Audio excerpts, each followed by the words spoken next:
ದುರ್ಬಲವಾಗಿದ್ದ ಜೈನ ಸಮುದಾಯ ಇದೀಗ ಸಬಲೀಕರಣದತ್ತ ಹೆಜ್ಜೆ ಹಾಕುವುದರ ಮೂಲಕ ಜೈನರ ಗತ ಇತಿಹಾಸ ಮತ್ತೆ ಮರುಕಳಿಸುತ್ತಿದೆ. ಇದು ಜೈನ ಸಮುದಾಯದ ಅತ್ಯಂತ ಹರ್ಷದಾಯಕ ಬೆಳವಣಿಗೆ ಎಂದು ಶ್ರೀ ಕ್ಷೇತ್ರ ಧರ್ಮಸ್ಥಳದ ಧರ್ಮಾಧಿಕಾರಿ ಡಾಕ್ಟರ್ ಡಿ ವೀರೇಂದ್ರ ಹೆಗಡೆಯವರು ಹೇಳಿದರು.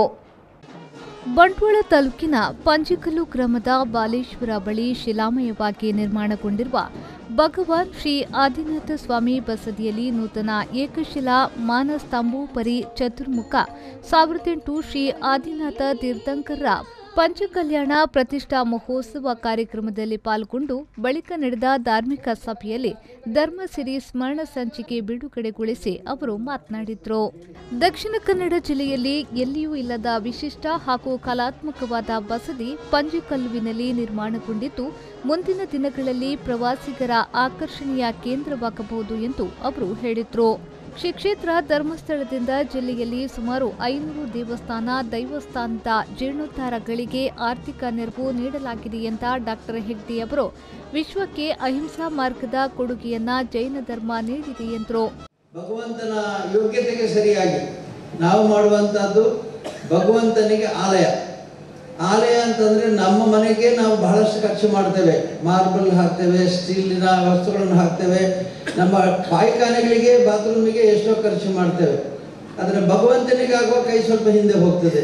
ಸ್ವಲ್ಪ ಸಣ್ಣ ಸಾಕು, ಸಣ್ಣ ಕಲ್ಲು ಸಾಕು, ಸಣ್ಣ ಕೆಲಸ ಸಾಕು, ಏನು ಪರವಾಗಿಲ್ಲ ಅನ್ನುವಂಥ ಮಾತು ಬರುತ್ತೆ. ಆದರೆ ಇವತ್ತು ಸುದರ್ಶನ್ ಜೈನರವರು ಇಲ್ಲಿ ಮಾಡುವ ಅದ್ಧೂರಿಯ ವ್ಯವಸ್ಥೆ ನೋಡಿದರೆ ಪ್ರತಿಯೊಂದರಲ್ಲಿ ಕೂಡ ಇನ್ನೂ ಸಾಲದು ಇನ್ನೂ ಬೇಕು ಇನ್ನೂ ಮಾಡಬೇಕು ಅನ್ನುವಂಥ ಹಂಬಲದಿಂದ ಅವರು ಮಾಡಿದ್ರಿಂದ ಎಷ್ಟು ಸುಂದರವಾದ ಮಂದಿರ ಆಗಿದೆ.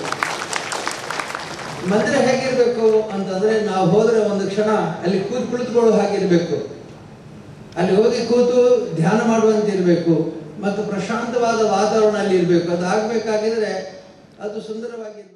ಮುನಿಶ್ರೀಗಳಾದ 108 ಅಮೋಘ ಕೀರ್ತಿ ಮಹಾರಾಜರು, ಅಮರ ಕೀರ್ತಿ ಮಹಾರಾಜರು ಹಾಗೂ 205 ಕ್ಷುಲ್ಲಕ್ ಮಹಾರಾಜರು ಉಪಸ್ಥಿತರಿದ್ದರು. ಭಾರತೀಯ ಜೈನ್ ಮಿಲನ್ ರಾಷ್ಟ್ರೀಯ ಉಪಾಧ್ಯಕ್ಷ ಡಿ ಸುರೇಂದ್ರ ಕುಮಾರ್, ಭಾರತೀಯ ಜೈನ ಮಿಲನ್ನ ಪ್ರಸನ್ನ ಕುಮಾರ್, ಉದ್ಯಮಿ ರವೀಂದ್ರ ಪಾಟೀಲ್ ದಂಪತಿ ನಾಸಿಕ್, ಬಸದಿಯ ಜೀರ್ಣೋದ್ಧಾರ ಸಮಿತಿಯ ಖಜಾಂಚಿ ರತ್ನವರ್ಮ ಇಂದ್ರ ವೇದಿಕೆಯಲ್ಲಿದ್ದರು.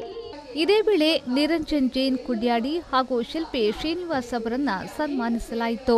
ಪಂಚಕಲ್ಯಾಣ ಮಹೋತ್ಸವ ಸಮಿತಿಯ ಅಧ್ಯಕ್ಷ ಸುದರ್ಶನ್ ಜೈನ್ ಪ್ರಸ್ತಾವನೆಗೆ ಸ್ವಾಗತಿಸಿದ್ರು. ಪತ್ರಕರ್ತೆ ನಮಿತಾ ಜೈನ್ ಕಾರ್ಯಕ್ರಮವನ್ನ ನಿರೂಪಿಸಿ ವಂದಿಸಿದ್ರು.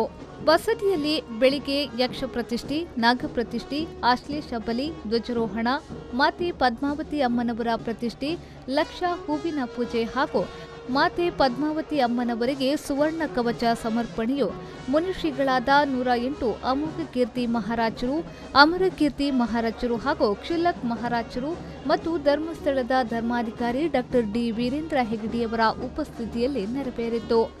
ಮಧ್ಯಾಹ್ನ ಯಕ್ಷಧ್ರುವ ಪಟ್ಲ ಸತೀಶ್ ಶೆಟ್ಟಿ ಹಾಗೂ ಅಮೃತ ಅಡಿಗ ಅವರ ಹಾಡುಗಾರಿಕೆಯಲ್ಲಿ ರಾಜ್ಯೋತ್ಸವ ಪ್ರಶಸ್ತಿ ಪುರಸ್ಕೃತ ಮುನಿರಾಜ ರೆಂಚಾಳ ಅವರು ಕಾವ್ಯವಾಚನ ಪ್ರವಚನ ವೈಭವ, ಜನಕಥ ಪ್ರಸಂಗ, ಶ್ರೀದೇವಿ ಪದ್ಮಾವತಿ ಚರಿತ್ರೆಯ ಪ್ರವಚನಗೈದರು.